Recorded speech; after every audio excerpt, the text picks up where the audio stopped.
Hello Libra, Sun, Moon, Rising, and Venus signs. Kamusta kayo? Sana po ay nasa mabuti kayong kalagayan. Welcome back po sa Star Tarot. Kung bago kayo dito, welcome din kayo. Thank you sa inyong support. I truly appreciate it. God bless you all po.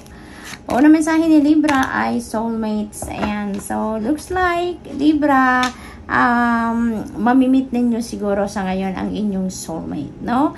And maaaring magkaroon kayo dito ng isang magandang connection. Maybe you're going to develop a very strong bond, no? Dito with that person. Maaaring ang soulmate nyo na to could develop, no? Yung relationship ninyo could develop into a very deep friendship, or maaari din naman na love and romantic relationship ang mabuo ninyo dito, Libra, no? So good luck to that. What else? We have number 7 to the sea. Ayan, yung parang ano kayo dito, Libra, you are in the flow, no? You are in the flow with life. Parang sumusunod lang kayo dito sa agos ng buhay. You are surrendering to the natural love and flow of life, so which is really beautiful. Kasi kapag gano'n ang nangyayari, no? Talagang makakaasa kayo na dadalhin kayo ng divine universe kung saan kayo dapat. Kasi sumusunod lang kayo, nagsusurrender lang kayo, nakikinig kayo sa inyong intuition, nakikinig kayo sa divine guidance. Kaya you're being brought here kung saan kayo nararapat, kung saan kayo dapat makarating. So, napakaganda kasi ano kayo, you are trusting God, you are trusting the divine dito, na kung saan man kayo nito dadalhin, yun ang makakabuti para sa inyo, yun ang kumbaga in alignment with your destiny, no? So that's really beautiful. We have 15 message in a battle. Ayan, divinely guided talaga kayo, no? Divinely guided kayo. Napakaganda nito kasi dito nagsusurrender kayo. Dito, sumusunod kayo sa divine guidance. Sumusunod kayo sa gabay ng divine universe kung saan kayo nito dalhin, kung saan kayo i-pull ng mensaheng mga dumadating sa inyo. Sumusunod talaga kayo. Doon kayo, nakikinig kayo. Kasi ano to, divine guidance, no? May mga intuitive messages dito na pinapadala sa inyo, no? At nakikinig ka. Nakikinig ka dyan. Yan ang napipick up ko dyan. And for others of you, that could be, correspondence, ano? Maaring correspondence yan. Maaring meron kayong hinihintay dito na importanteng email, sulat, mga ganon, katawag, maaring mga ganon ang ganap dyan. So, we also have enlightenment, Libra. May mga enlightenment clarity siguro na hinihintay kayo or hinihingi ninyo, pinagdadasal ninyo, and makakaasa kayo na makukuha ninyo kung ano man ang kalinawan sa isip or kaliwanagan sa isip ninyo na ine-expect ninyo. So this is really beautiful kasi ibibigay sa inyo na divine universe ang liwanag na kailangan ninyo ngayon, ang enlightenment, ang clarity na kailangan ninyo dito regarding a certain situation, ano?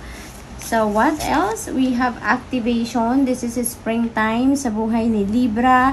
Now is the time that you're going to take action towards whatever it is na gusto ninyong ma-accomplish, gusto ninyong ma-achieve. May mga, kayo siguro dito, may mga tina-target kayo na goals dito na kung ano man yun, you're going to take action now, no? Parang you're going to take that practical steps para makarating kayo doon, ano? So, magsisimula na kayo sa ngayon. So, yun ang napipick up ko dyan.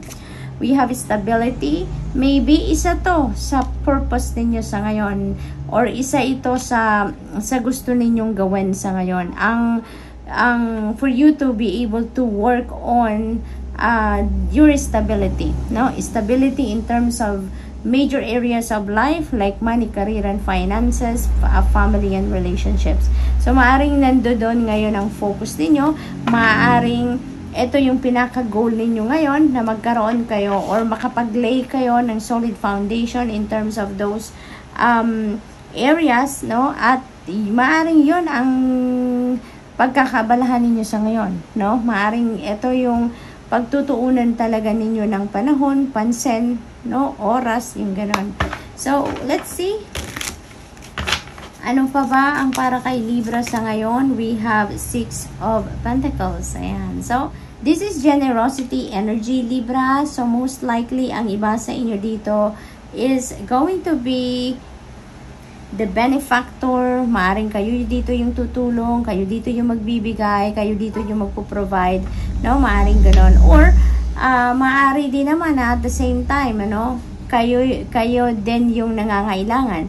Maaring merong magbibigay sa inyo, merong tutulong, merong will be of help sa kung ano man ang sitwasyon ninyo sa ngayon. And at the same time, you know, you're also going to share with other people kung ano man ang makukuha ninyo dito. Maaring ang iba sa inyo dito is in need of money. Maaring kailangan ninyo dito ng pambayad sa bills, mga pambayad sa mga due date ninyo, kumbaga na bayarin, no, kung ano-ano pa. At maaaring merong ma-receive kayo dito na tulong from other people, or maaaring may ma-receive kayo dito na pera from different sources. And you know, maybe talagang meron kayong generosity sa puso ninyo, kaya kahit may pangangailangan din kayo, kapag meron kayong na-receive na tulong na pera, you know, maybe you are also going to share that with other people, no? So maaaring ganun ang sitwasyon dito ni Libra. We have death energy, beautiful energy. This is one of my favorites now as a reader. Sa buong tarot deck, isa to sa pinaka gusto kong energy because this is massive transformation.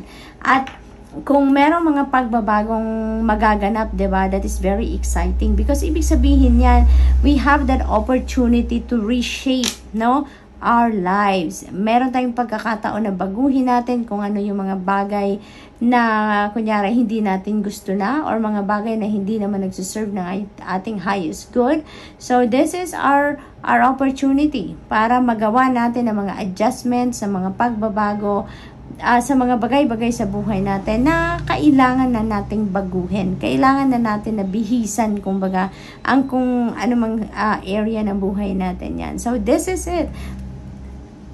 This is major transformation. There are some things dito sa buhay ninyo that is coming to one end. You're going to put an end, or you're going to close some doors dito sa buhay ninyo.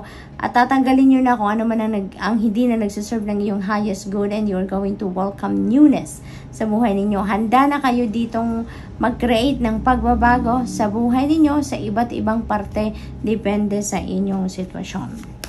So, new beginning, diba? New beginning is exciting. So, we have 3 of Pentacles. Ayan. Marami talagang tutulong sa inyo dito, Libra. You are getting the support and help and assistance of other people dito. Kung ano man ang kailangan ninyo sa ngayon, pera man yan, opinion man yan, advice, whatever that is, no, na kailangan ninyo sa ngayon, definitely you are getting that help. You're going to receive that assistance and help from other people. No, you have that supportive energy, no, sa paligid ninyo.